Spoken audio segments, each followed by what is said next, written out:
Bonjour à tous, bienvenue au cours de Dessin de détail et d'ensemble. Cette semaine, au chapitre 8, nous allons parler des notions d'assemblage avancé. Plus précisément, nous allons faire des composants symétriques en utilisant le projet du banc de meule comme pièce d'exercice. Et nous allons aussi faire des répétitions de composants pilotés par une répétition.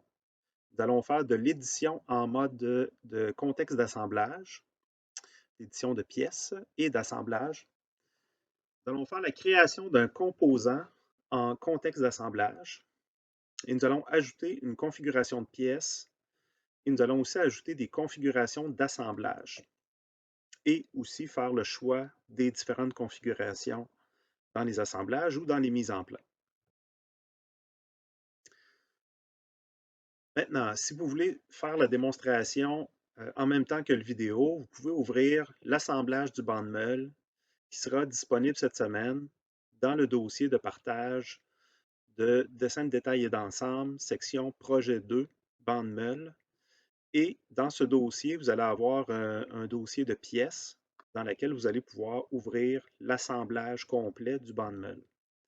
Donc, l'assemblage n'est pas terminé. Il va vous rester des pièces à produire. Ces pièces-là, on va les faire ensemble dans la vidéo et on va aussi préparer l'assemblage pour être capable de faire les mises en place. Tout d'abord, première fonction qu'on va voir, c'est comment créer des composants symétriques.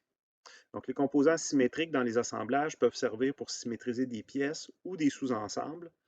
Il suffit de sélectionner un plan milieu et ensuite sélectionner les pièces à symétriser. Et ensuite, on va choisir l'option que l'on va vouloir faire, soit des symétries complètes ou des symétries de pièces qui existent déjà et qu'on va tout simplement positionner de façon symétrique. Donc, on va le voir en exemple. Si on s'en va dans SolidWorks, nous, ce qu'on va faire comme démonstration, c'est qu'on va sélectionner la composante qui est un couvercle ici qui est jaune. Donc, ce couvercle-là, on va le symétriser de l'autre côté ici. Et pour faire ça, je vais utiliser la fonction composant symétrique. Avant d'utiliser la fonction composant symétrique, il faut savoir que j'ai besoin d'un plan de symétrie. Donc, ce plan de symétrie-là, s'il n'est pas créé présentement, on peut le faire. Il faut le faire avant la fonction de symétrie. Et moi, dans mon assemblage ici, j'ai déjà un plan symétrique qui s'appelle plan 1, qui va me servir ici pour faire ma symétrie. Donc, je le sélectionne d'avance et je vais aller dans Composants symétriques. Et là, je vais pouvoir sélectionner le couvercle en question. Ensuite, la fonction se fait en plusieurs étapes. Donc, je dois faire suivant ici. Et c'est à cette étape que je vais choisir la façon dont la pièce va être symétrisée. Donc là, je suis chanceux, je suis tombé tout de suite sur une bonne version de symétrie de ma pièce. Donc, si je vous donne des exemples, si je prends avec les boutons qui sont ici, on peut faire varier la symétrie. Donc, cette version-là n'est pas bonne. Cette version-là n'est pas bonne. Donc, on voit que ça fait une symétrie un peu bizarre. Cette version-là est bonne. Cette version-là n'est pas bonne. Et le dernier bouton, c'est la version symétrique complète. Donc, je n'ai pas vraiment de nom à lui donner, ce type de symétrie-là. Mais en fait, c'est que c'est une nouvelle pièce qui serait créée si on prend cette option-là. D'ailleurs, on va en avoir un exemple lorsqu'on va faire la symétrie du support qui est ici. Donc, moi, je ne veux pas créer une nouvelle pièce pour faire cette symétrie-là parce que ma pièce d'origine, c'est une pièce qui est une version, dans le fond, c'est une pièce qui est symétrique. Sa géométrie est symétrique. Donc, je n'ai pas à créer une nouvelle version de la pièce ici. Okay? Donc, cette pièce-là va tout simplement être tournée dans l'espace avec l'option du bouton du milieu ici qui me permet de bien positionner la pièce.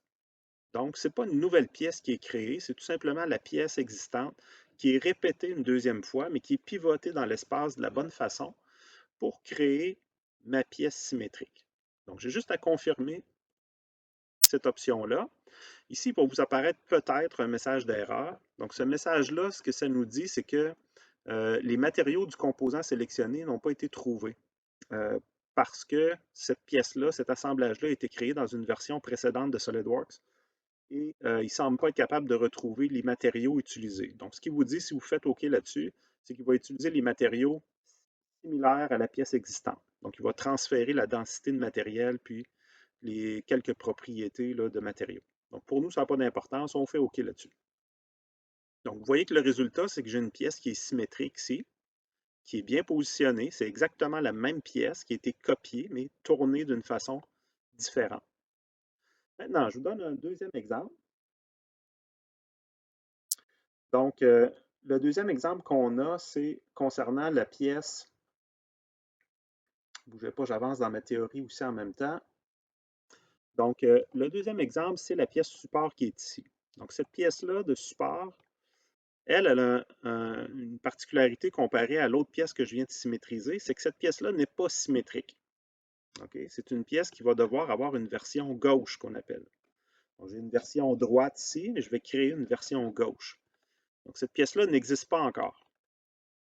OK, comment on va faire ça? Bien, encore une fois, je dois sélectionner mon plan de travail qui est au centre, mon plan 1.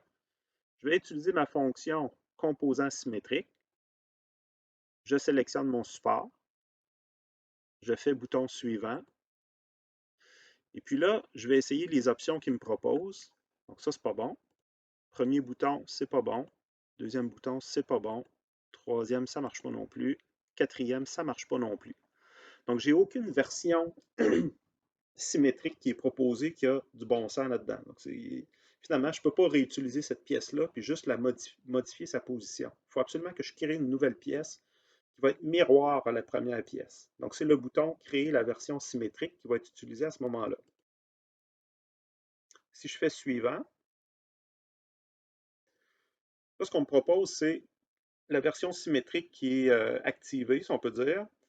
On vous propose de changer son nom, soit de créer une nouvelle configuration de la pièce, ou encore de créer un nouveau fichier. Moi, je vous conseille de créer un nouveau fichier ici pour éviter les problèmes de configuration. Donc, elle aurait tout simplement le préfixe symétrie en avant du nom de la pièce pour identifier que cette pièce-là est une symétrie. Donc, si je fais suivant, on peut y aller avec, on peut spécifier certaines parties de la pièce ou certains corps surfaciques, des choses comme ça. Pour nous, ce n'est pas important, donc on fait juste confirmer avec OK. Et à ce moment-là, j'ai encore la même erreur ici de matériaux. On fait OK là-dessus. Je dois sélectionner les unités de la pièce. Moi, ici, je travaille en pouces pour ce projet-là, donc je fais OK. Et voilà, ma pièce a été créée dans mon assemblage. Et la pièce est bien positionnée, donc on voit qu'elle a été bien symétrisée de la bonne façon. Maintenant, dans ma liste de fonctions, si vous regardez ici dans la liste des fonctions en bas, j'ai ma pièce qui s'appelle composant symétrique et la pièce va s'appeler symétrie pièce 5 assemblage support droit qui a été symétrisé. Donc, on a cette pièce-là ici, c'est une nouvelle pièce qui a été créée dans mon assemblage. Donc, éventuellement, si jamais on veut faire des modifications là-dedans, peut-être qu'il y aura possibilité d'exploser les composants symétriques et d'utiliser les pièces pour d'autres utilisations. C'est quelque chose qui pourrait être possible plus tard. Mais pour l'instant, on va garder ça simple et on va tout simplement utiliser la version symétrique qu'on a là. OK. L'étape suivante dans notre théorie, c'est d'aller chercher une version, je ne sais pas, OK.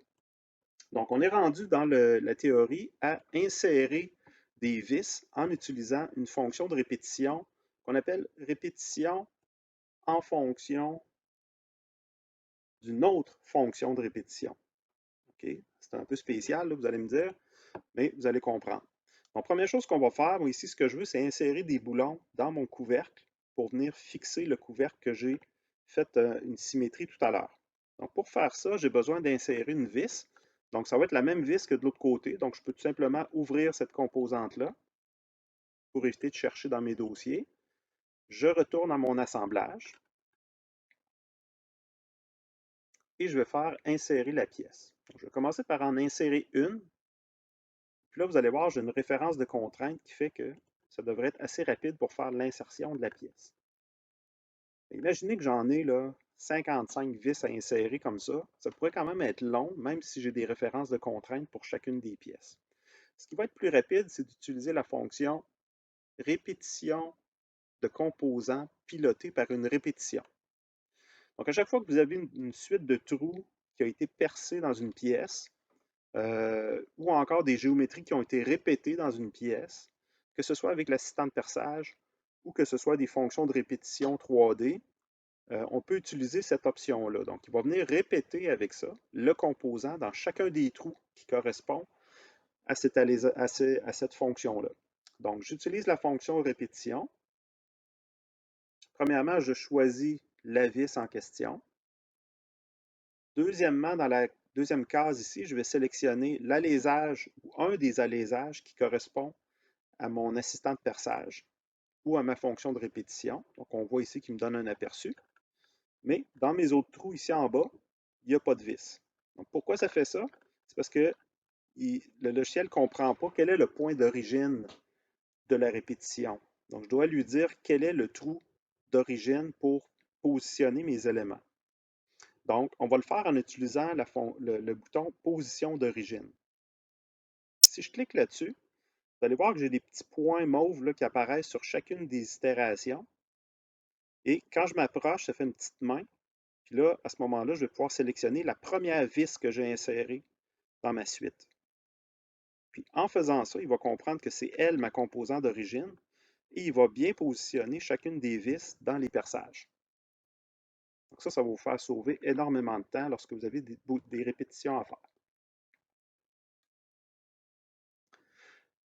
OK, donc ensuite de ça, vous avez dans la théorie, on va vous expliquer ici comment faire différentes modifications dans l'assemblage ou créer des nouvelles composantes, mais directement dans l'assemblage.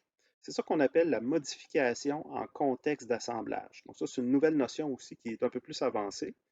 Donc ça va me permettre de faire des modifications sur une pièce sans ouvrir la pièce. Donc, je vais pouvoir la faire directement dans l'assemblage. Et ça va me permettre d'utiliser la géométrie de d'autres pièces pour créer, dans le fond, une nouvelle géométrie puis une nouvelle pièce. Donc, les étapes à suivre, ça va être de sélectionner une pièce, de faire le bouton droit et choisir Éditer la pièce. Par la suite, on va pouvoir faire toutes les fonctions 3D qu'on avait disponibles dans les fonctions de pièce. Donc ici, moi, ce que je vais faire dans ma démonstration, c'est que je vais modifier une des roues pour meuler et puis je vais changer son épaisseur et l'assemblage va venir s'ajuster en conséquence. Donc c'est ça l'avantage de la modélisation paramétrique. Ensuite, on va confirmer tout ça en sélectionnant le bouton d'édition. Donc, sur mon assemblage, c'est très, très simple. Vous allez voir, si je veux modifier la largeur d'une meule, supposons ici, une fois que la meule a été créée et assemblée, c'est très simple. Tout ce que j'ai à faire, c'est sélectionner la meule, puis dans le bouton contextuel, dans le menu contextuel, je vais choisir Éditer la pièce. Là, vous voyez que tout l'assemblage va tomber en transparence. OK? Ça peut devenir lourd pour l'ordinateur de gérer ou de générer cette image-là. Donc, si vous voyez que ça lag un peu trop sur vos ordinateurs personnels, peut-être qu'on pourrait enlever cette option-là et avoir les pièces qui vont demeurer opaques. Mais pour l'instant, cet assemblage-là, c'est correct. Il ne devrait pas avoir de problème pour l'affichage. Donc là, je suis en mode d'édition de ma pièce. Donc là, vous le voyez, ma pièce, elle n'est pas en transparence. Ma meule est restée opaque. Puis là, j'ai disponible là, toutes les fonctions de modélisation de pièces, comme les extrusions, les enlèvements de matière, les assistants de perçage, tout est là. Donc, moi, ce que je vais faire ici, c'est que je vais tout simplement sélectionner la meule. Puis comme c'est une pièce très simple, je n'ai pas beaucoup de choses que je peux modifier. Je vais aller modifier sa largeur. Donc, au lieu de prendre une meule de 0,75 ici, on va modifier la largeur à 0,625, donc 5/8 de pouce. Donc, la meule va changer de dimension. Puis lorsque je vais confirmer la modification, on fait ça avec le bouton d'édition ici dans le coin, eh bien, tout l'assemblage s'est ajusté. Là, ma nouvelle épaisseur ici, c'est 5/8 de pouce. Puis on voit que les pièces, si ton assemblage a été bien construit, normalement, ça devrait bien bouger. Tout devrait s'ajuster de façon qu'on pourrait dire intelligente. Maintenant, par la suite, ce qu'on va faire, c'est qu'on va rajouter un nouveau composant à partir de cette technique-là. Donc, on va partir de zéro. Donc, là, on peut faire des modifications, comme on a fait avec la meule. Maintenant, si je veux créer une nouvelle pièce dans mon assemblage, comment est-ce que je vais faire et puis à quoi ça pourrait me servir? Bien, vous allez comprendre qu'avec la modélisation paramétrique, je vais pouvoir me servir des géométries que j'ai déjà dans mon assemblage pour créer des nouvelles pièces. Donc, ces pièces-là vont être plus faciles à produire parce que j'ai déjà toute la géométrie qui est prête. Mais aussi, je vais pouvoir avoir une paramétrisation, c'est-à-dire que ma pièce va se modifier en fonction de l'assemblage. Donc, comment on va faire ça? On va aller dans le menu Insertion, Composants, Nouvelle pièce. Ici, je vais choisir un modèle en pouces, parce que je travaille en pouces dans mon assemblage. Je vais donner un nom aussi à ma pièce. Donc, moi, je vais l'appeler pièce numéro 20, couvercle de bâti.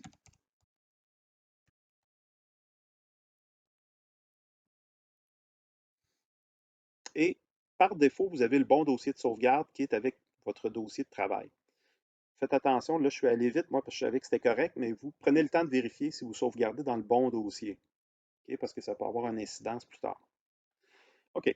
Étape suivante, on va sélectionner la surface là où je veux dessiner ma première esquisse de ma nouvelle pièce. Donc là, moi, comme c'est le couvercle ici que je veux dessiner, eh bien, cette pièce-là, je vais choisir le contour, on peut dire ici, là, de mon bâti, donc la face avant de mon bâti. Donc, peu importe la pièce qu'on choisit, c'est tout le même plan.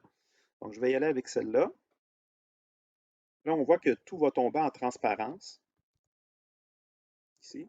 Si ça rend les choses trop complexes, c'est pas grave, vous pouvez toujours changer l'affichage puis mettre ça en mode opaque aussi, ça pourrait être une idée. Et là, présentement, moi, ça fait le travail comme ça. Donc, l'esquisse que je vais tracer, c'est très simple, c'est juste un rectangle qui va partir d'ici et qui va aller de l'autre côté. Là, je vais aller cibler là, le bord de mon étau, pas de mon étau, mais de mon banc de meule. Là, c'est difficile à voir à cause de la transparence. Là, vous voyez, je ne suis pas rendu encore assez loin. Donc, je vais supprimer cette coïncidence-là. Je vais la mettre ici. Ça, ce serait la première géométrie. Donc, je me suis basé sur des choses existantes. J'ai mis des contraintes pour mon rectangle pour bien le positionner sur mon bâti.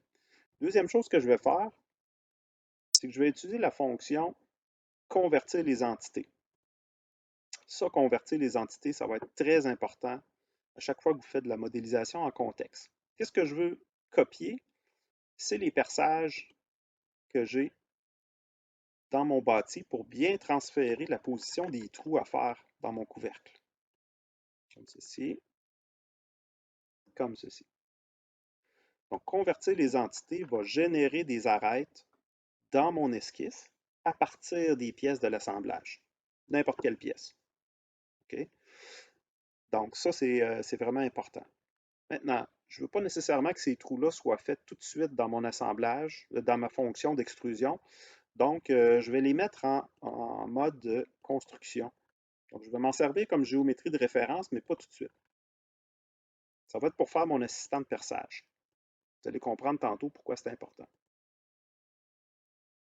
Donc, à partir de cette, si on peut dire, là, de cette esquisse-là, je vais faire ma fonction d'extrusion. Ici, on va y aller avec 1/8 d'épais. Ça, c'est correct, 125 millièmes. Et voilà. Là, vous remarquez ici, quand je fais l'édition ou la construction d'une nouvelle pièce, le texte des fonctions est écrit tout en bleu. Ça, c'est correct, ça me donne une bonne indication que je travaille dans l'environnement des pièces et non pas dans l'environnement d'assemblage. OK, l'esquisse qui est ici, je vais la mettre visible. Je vais faire montrer sur l'esquisse de l'extrusion. Ça va me permettre de faire ma fonction d'assistant de perçage plus facilement. OK, qu'est-ce qu'on va faire ici? On va percer 4 trous qui sont des trous de passage. Donc, je me mets en mode perçage ici. Les vis, on met ça en le filet, c'est-à-dire on va mettre ça en ANSI pouce, en mode passage de vis. Puis moi, je le sais par cœur que c'est une vis numéro 10 qu'on a ici. Donc, je vais faire un trou de passage avec jeu. Condition de fin, je vais le faire passer à travers tout. Pour positionner les perçages, je sélectionne la surface du dessus. Puis là, je vais faire CTRL 8 et je vais me déplacer pour Puis là, j'ai pas mon esquisse ne s'affiche pas. Donc ça, c'est un problème. Mais c'est pas très compliqué. Ce que je vais faire, je vais lui jouer un tour. Je vais faire CTRL 8 et je vais travailler avec l'arrière de la pièce. Okay? Donc l'arrière de la pièce, je sais que les trous sont alignés de la même façon. Donc, je vais venir positionner mes trous sur les perçages arrière de mon bâti. C'est une petite passe-passe tout simplement parce que mon esquisse ne s'était pas affichée. Donc, comme ça, je vais être sûr que mes 4 trous vont être bien alignés sur les trous percés. Donc, lorsque je confirme ça, on voit que les 4 perçages sont bien alignés avec les perçages de mon assemblage. OK. Dernière petite chose qu'on va modifier sur le couvercle, c'est son matériel. Parce que là, il est en acier. Moi, j'aimerais ça voir à l'intérieur. Donc, je vais le faire en plexiglas. On va aller dans « Éditer le matériau ». Au lieu de prendre de l'acier, on va aller dans les plastiques. Je vais prendre le deuxième ici, ABS-PC, polycarbonate. Donc, du polycarbonate, c'est un plastique transparent. C'est pas comme du plexiglas, c'est plus résistant un peu. Donc, on va faire appliquer là-dessus et on va avoir une pièce qui est transparente. OK. Donc, ça fait le tour pour cette pièce-là. Donc, quand ma pièce est terminée et finie de concevoir, je vais aller sur le bouton d'édition ici en haut à droite. Et quand on fait OK, on voit le résultat de notre couvercle qui a été construit sur place en fonction des pièces qu'il y a à l'arrière. OK. Pour compléter mon assemblage, je vais venir insérer des boulons. Donc là, les boulons, on sait déjà comment faire. J'ai déjà ma pièce, mon boulon ici qui est déjà utilisé. C'est la bonne longueur. Donc, on peut tout simplement venir en positionner un. Et je vais repratiquer ma fonction de répétition pilotée par une répétition.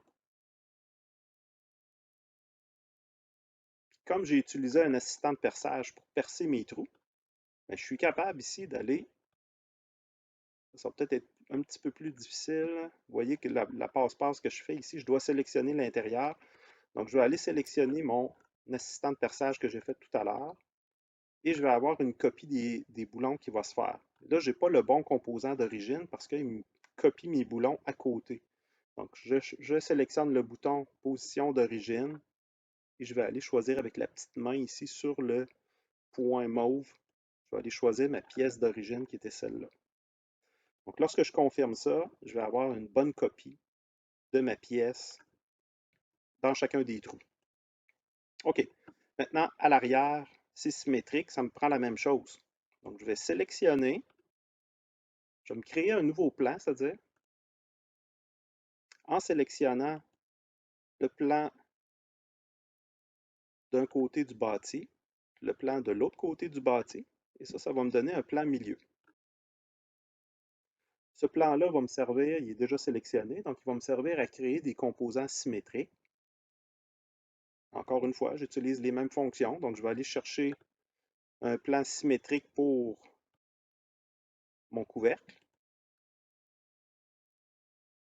Là, on voit qu'il y a une petite erreur d'insertion pour mes vis, c'est pas grave, on pourra le corriger tantôt. Donc, je vais sélectionner aussi comme composant symétrique chacun des boulons. Comme ceci. Je fais OK là-dessus. Et là, il va me proposer une copie. Donc, il me montre ici en aperçu qu'est-ce que ça donne. Ça a l'air bon, donc je fais OK là-dessus. Et voilà, ma version est complète pour ce qui est de mon banc de meule, du moins là, pour le plus gros de la géométrie.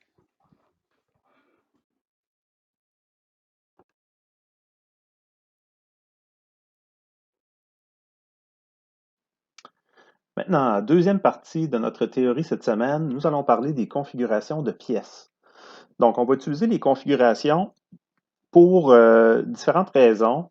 Donc, je vous donne 3 exemples ici. Donc, par exemple, on a un support pour mettre des vélos. Et si la compagnie veut produire un support de vélo qui a 4 emplacements, c'est pas mal la même chose que s'il y en avait 6.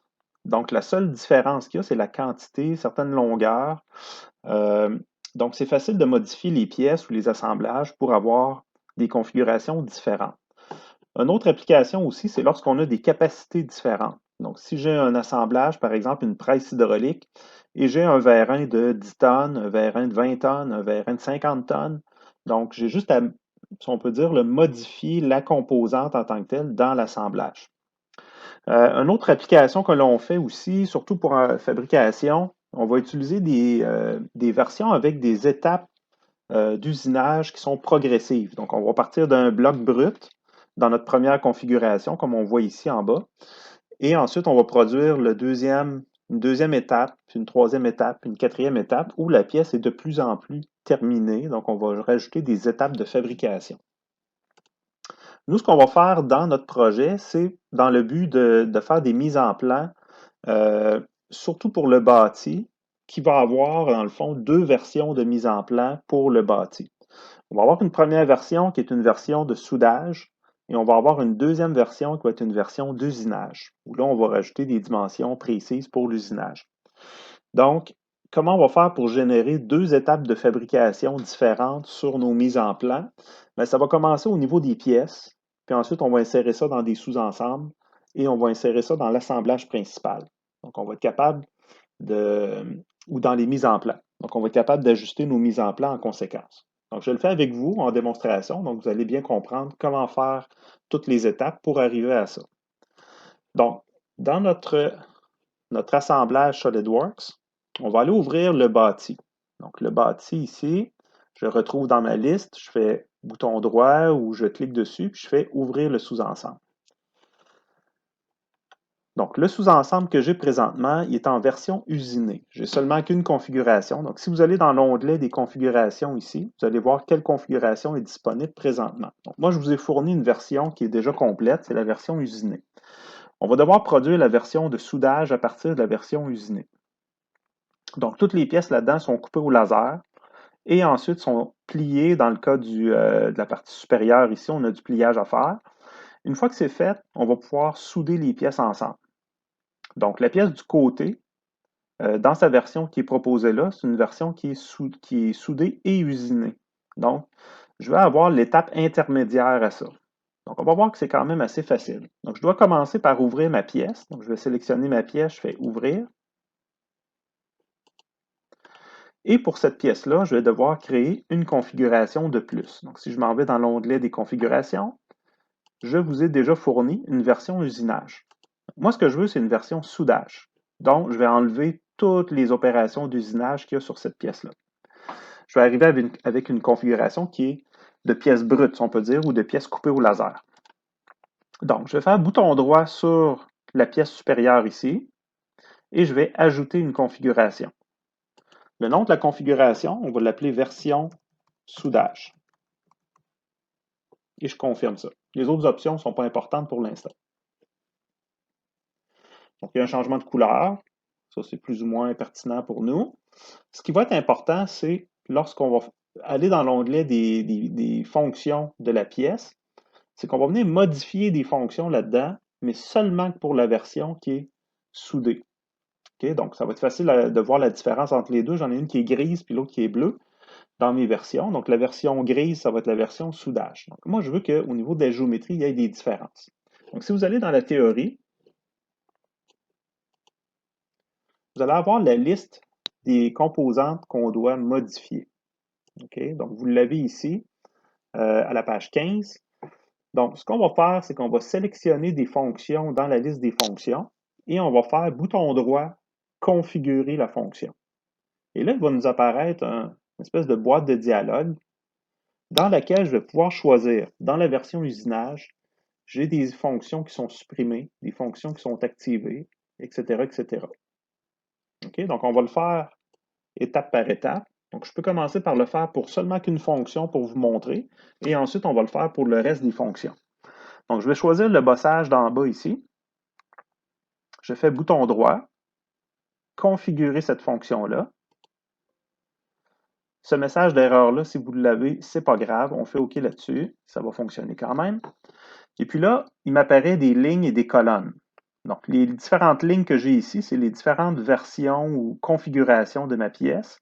Et les lignes, les colonnes, c'est-à-dire, ça va être les fonctions que j'ai choisies. Donc, moi, j'ai choisi seulement qu'une fonction. Et lorsque je fais un clic dans vis-à-vis de cette fonction-là, je viens supprimer la fonction. Donc, pour moi, la fonction est déjà supprimée dans la version usinage. Ça, c'est correct. Je veux qu'elle soit active. Donc, je dois enlever le clic pour la version soudage. Si je fais OK, vous voyez qu'ici, il est apparu de la matière. Okay? Cette matière-là, c'est de la surépaisseur que ça me prend pour faire un usinage précis. Donc, cette matière-là est importante dans ma version de soudage. Donc, vous comprenez le principe. Si je m'en viens sur l'onglet des configurations, si je veux vérifier les différences entre les deux versions, je double-clique sur la version usinage. Et là, j'ai ma pièce bleue qui apparaît et j'ai mon usinage qui est complet. Si je retourne à ma version soudage en cliquant 2 fois, j'ai ma surépaisseur qui vient d'apparaître. OK, je continue. Donc, dans mes fonctions maintenant, je dois faire comme c'est indiqué dans la théorie. Donc, je vais sélectionner cette fonction-là, tous les trous. Le congé, le chanfrein, ils vont rester. La répétition, je vais la cliquer. Le plan va rester. Le trou va s'en aller. Et cet enlèvement de matière-là aussi va s'en aller. Donc ça, c'est les fonctions que je dois sélectionner pour configurer. Donc je fais bouton droit, je peux en sélectionner plusieurs à la fois.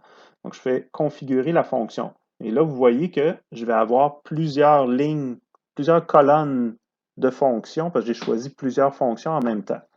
J'ai encore deux versions. J'ai une version usinage, une version soudage. Donc là, moi, ce que je vais faire, c'est que je vais organiser ça comme c'est supposé d'être organisé dans la théorie, ce qu'on vous donne comme indication. Donc, moi, je vais cliquer sur ça ici, comme ceci, jusqu'au bout. Et voilà. Donc, ce que ça dit, c'est que les fonctions vont être supprimées, toutes les fonctions ici vont être supprimées pour la version soudage. Donc, ça, c'est toutes mes opérations d'usinage que je viens d'enlever dans ma pièce. Donc, je fais OK là-dessus et on regarde le résultat que ça nous donne. Normalement, je devrais avoir une pièce comme ça qui est vraiment basique. Donc, c'est seulement qu'un trou percé, coupé au laser, le contour de la pièce qui est coupé au laser, et le soudeur va faire un chanfrein. Ce chanfrein-là est important pour la soudure.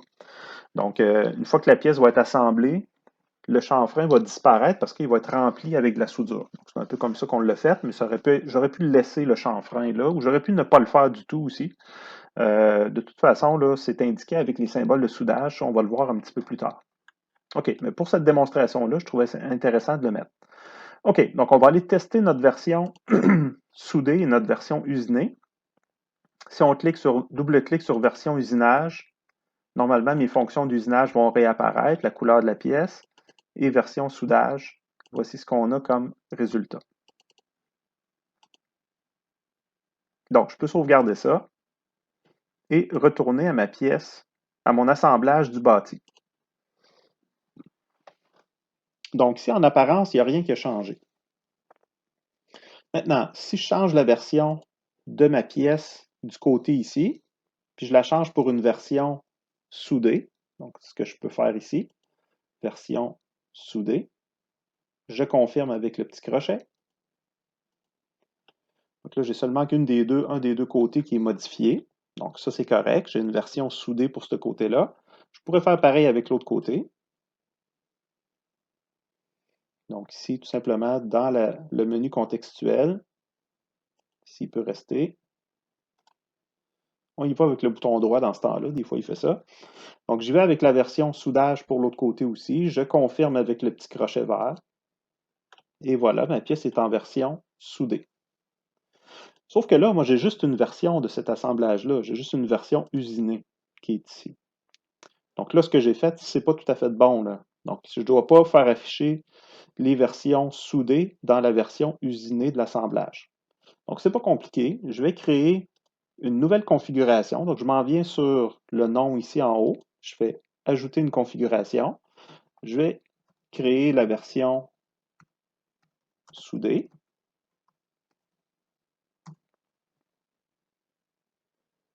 Comme ceci. Donc, ça, c'est ma version soudée. Si je m'en viens dans mes pièces, dans ma liste de pièces, je sélectionne mes deux plaques avec CTRL.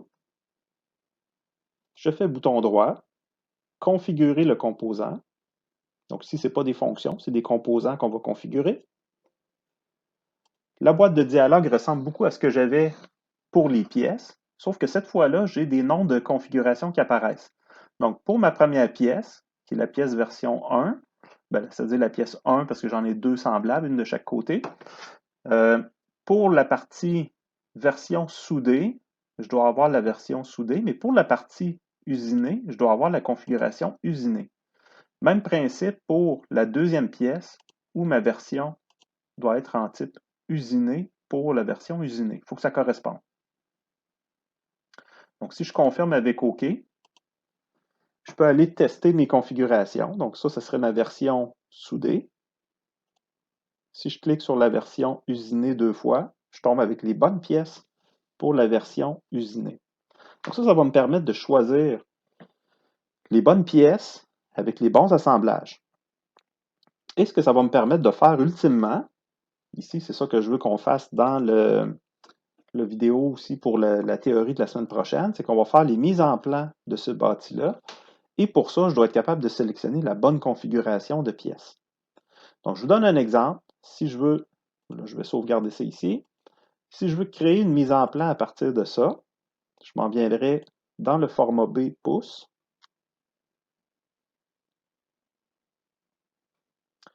Je vais insérer une vue de dessus, une vue de face. On pourrait se faire même une vue à partir de celle-là ici. Je pourrais me faire une vue isométrique, supposons, comme ceci. Juste pour bien vous montrer là, le résultat. Comment je vais faire pour ajuster la version de dessin que je suis en train de faire? C'est très facile. Je vais sélectionner la première vue d'origine que j'ai insérée dans mon dessin. Donc, la première vue, c'est celle-là. Et ici, je vais choisir dans la section Configuration, je vais choisir la version soudée ou la version usinée. Puis toutes les autres vues vont s'ajuster en conséquence. Donc, je n'ai pas d'autres modifications à faire à ce moment-là. Donc, version usinée, version soudée. Très facile. OK? Donc ça va me permettre à la semaine prochaine de commencer à travailler sur les mises en plan. Je vais pouvoir vraiment utiliser ces versions-là pour faire le travail. Donc, comme je vous disais, on aura une version soudage à faire de l'assemblage, où là, on va mettre les mesures d'assemblage et les symboles de soudage. Puis dans la deuxième version, la version usinée, qu'on a ici, là, on va se concentrer sur l'usinage qu'il y a à faire. Donc là, on va utiliser des mesures précises avec des tolérances, des symboles de tolérance géométrique, des références, etc., pour aller chercher beaucoup de précision pour l'usinage. Donc, ça termine la vidéo pour cette semaine. Donc, vous avez comme mandat là, de préparer votre projet, de créer insérer les bonnes pièces, faire les fonctions de symétrie, de répétition et les nouvelles configurations de pièces aussi pour avoir un assemblage qui est fonctionnel. Donc, c'est ce que vous devez faire pour cette semaine.